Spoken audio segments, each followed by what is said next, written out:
Hi guys, welcome to my channel. Today let's look at other lead code question, and the description of the question is as follows: that we were given a collection of candidate numbers with candidates being the variable name and a target number with the variable name being target. We need to find all unique combinations in the candidates with candidate number sum up to target. Okay, each number in the candidates may be used only once in the combination. Okay, got it. So if we consider the example of candidates for the first example that's given as 10, 1, 2, 7, 6, 1 followed by 5. And we were given target to be 8. So for achieving a target 8, we can select the candidates that are 1, 1, 6 at the first go. So you could see that there are two candidates with numbers 1. So that we could select these two and followed by this one, so that will add up to 6, 1 1 followed by 6. And also we could select 1 2 5, so we could select this one followed by 2 followed by this 5, which will give us a sum 8. And also we could select 1 and 7, which would give us 8 sum. Also we would select 1 2 and 6, so that will give us some 8. We couldn't, so one may ask me, like, we will have this one already, so this would we could consider this two times, like, because there are two ones. So with one we could consider 1 7, and with other one you could consider the same. But in the question we were asked to find the unique combinations. So how would I process this? Is simply easy. So first, given the candidate vector, I'll sort it. So given the candidate vectors as 10, 1, 2, 7, 6, 1, 5, I'll just sort it. So sorted candidates vector will now become 1, 1, 2, 5, 6, 7, and 10. Got it? So after having this done, I'll I'll have either of the two cases that I could select this one or I could not select this one. So when would I consider selecting this one? When to consider selecting a particular number or selecting a particular candidate more formally, then the answer would be, if my target is greater than or equal to the current candidate number,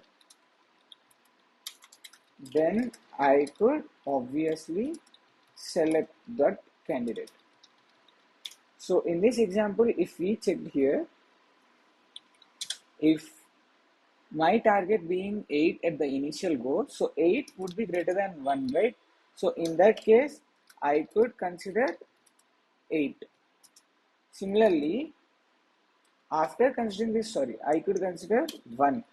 And after moving away from this one, we could check this one as well. So I'll just, after having my current iteration done, or I'll just say, so if my current numbers are 1, 1, 2, 5, 6, 7, 10, I already added my 1 into my candidates or temporary candidates array. So that's already done. Now the recursion calls will happen for the remaining part of it, 1, 2, 5, 6, 7, 10. So for this part even, 1, 2, 5, 6, 7, 10, for this path even, now I'll need to call the same recursive calls, and here also this 1 is greater than, this, now the remaining target would be 7, right? So this 7 is greater than 1, so I could consider these numbers as well, 2, 5, 6, 7, 10, and followed by, I'm done with 6 as well. Now I'll just consider these two or not. If I consider these two, then my sum will be 4. There is no number 4, so we'll just retrace back. So we'll just remove this 1 over here. We'll just remove this 2 over here. We'll add 5, and then we'll add this 6. So this is kind of backtracking. And you know, backtracking always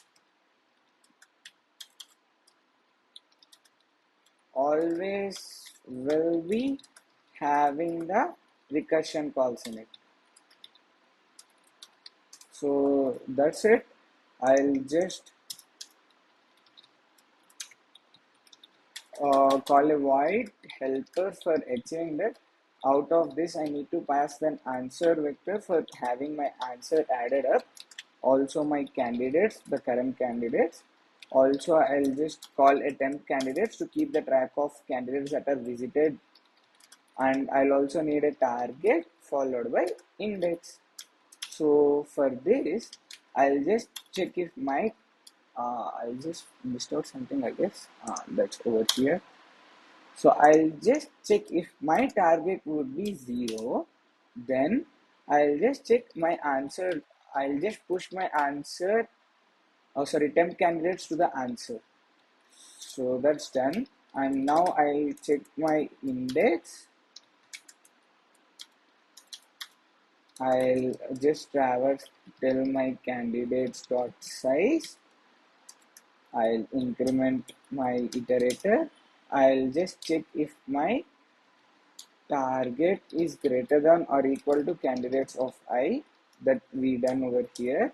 If that's true, then what we'll do, we'll just push that candidate into our temp candidates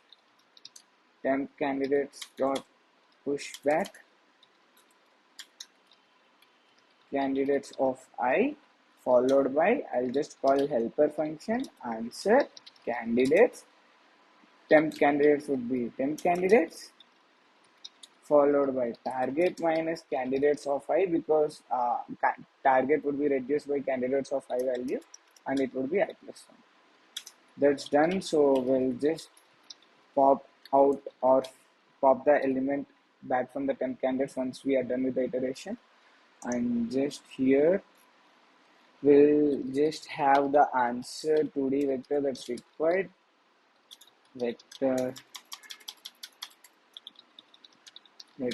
in temp candidates.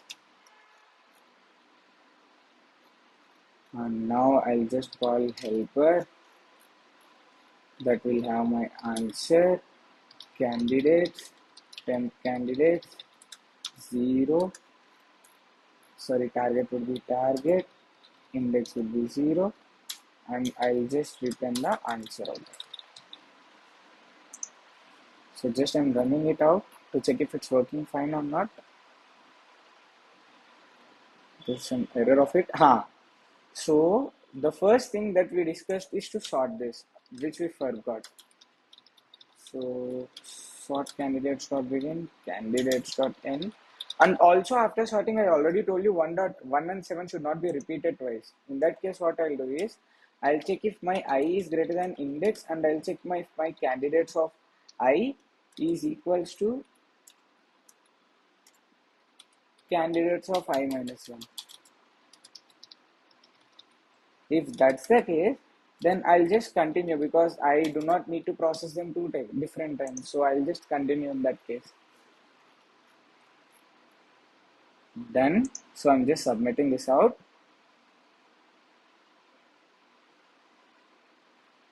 Done with this, we get 21% of the people with our complexity. To reduce the time taken, you could specify the compiler that not to load any headers that will be required for printing in or printing anything to the terminal or taking input. So I'm just specifying cin.tie to be null, cout.tie to be null, and sync with studio to be false. std. So I'll just submit this out. You could check that it would be fairly less than 9 now, and it's 4. So that's it for today. Please feel free to add anything in the comment section if you think anything is unclear. Thank you.